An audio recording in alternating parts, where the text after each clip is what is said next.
Well, welcome to this presentation. My name is Michael Daniel, and as you can tell from my accent, I am from Down Under.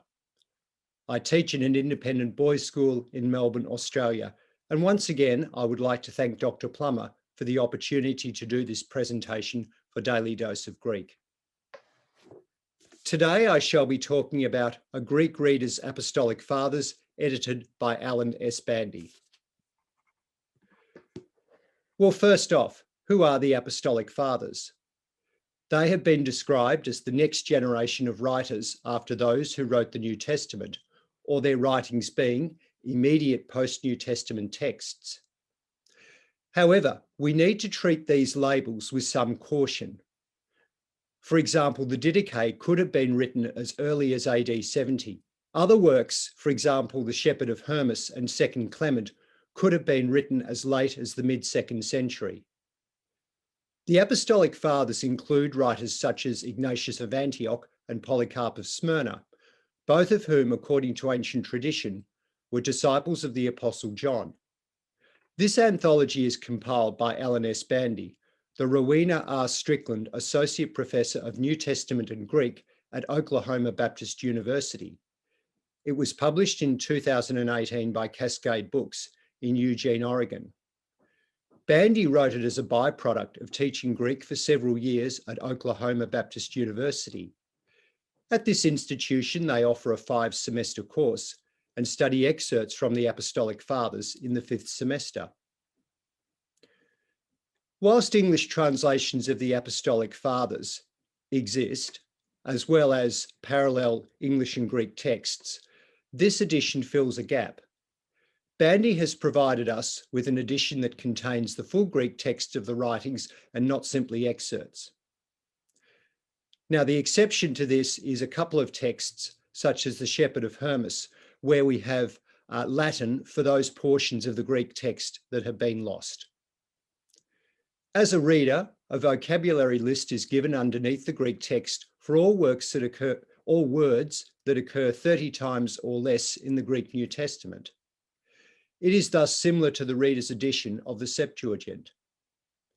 The lexical form of these words is given underneath the Greek text, together with its part of speech, for example, participle, adjective, adverb, etc. The parsing annotations are also provided.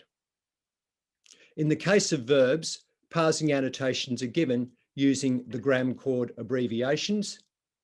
And here I'll bring up a sample page.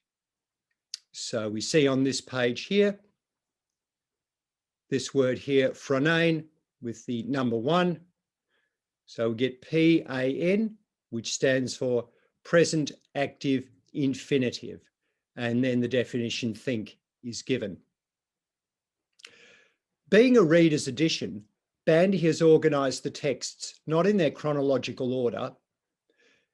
Instead, the texts are placed essentially in the order of difficulty, with easier texts such as Second Clement at the start of the anthology, whereas more complex texts such as First Clement are placed at the end. As this is a reader's edition, apparatus criticus is not provided. Each author's texts are preceded by a short introduction in which Bandy identifies the main biographical details of the writer and aspects of their writing, together with an indication of how easy or difficult each author's works are to read. Well, why should I read the Apostolic Fathers?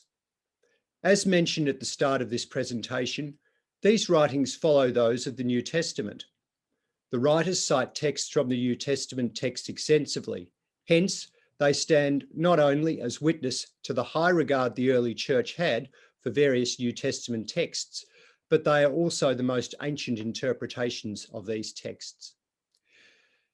Another benefit of reading the Apostolic Fathers is that, unlike the writings in the Greek New Testament, these are texts most of us are unfamiliar with. When we read a passage from the Greek New Testament, it's hard for us not to have in the back of our minds an English translation of that text. By contrast, we don't have that safety net when reading the Apostolic Fathers. Bandy presumes that readers have some familiarity with the New Testament Greek. Hence, this would be an ideal textbook for intermediate readers. A Greek Apostolic Fathers comes in hardback, paperback, and Kindle editions. I personally chose the paperback as at $28 Australian, it suited my budget. Well, thank you very, very much for listening to this presentation. As always, feedback is encouraged and welcomed, and I leave with my contact details. Many thanks for listening to this presentation.